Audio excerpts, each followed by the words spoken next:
With love, we celebrate Professor Nazim Olufemi Mimiko, an erudite scholar, a professor with difference, an outstanding former vice-chancellor of Adekunle Ajasin University, an exemplary leader, ọmọ wọn lóòndó ẹ̀.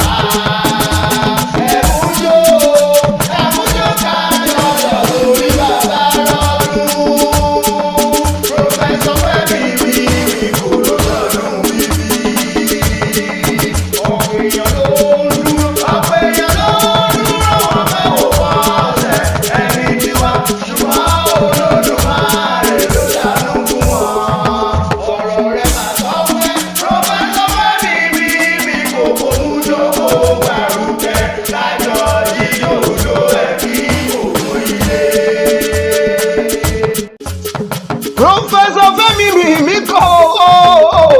akíkanjú ọ̀jọ̀gbọ́n onímọ̀ kíkún lẹ́bàá lérò òjìlẹ̀ ọmọ wọn lọ́dọ̀ ẹtí wọ́n gun àjẹmọ̀ alájẹmọ̀ náà dé ọmọ amúlà pẹ̀kọ̀rọ̀ ọkùn ọmọ amúlà sójúṣe yẹ òǹdó méjì ìlà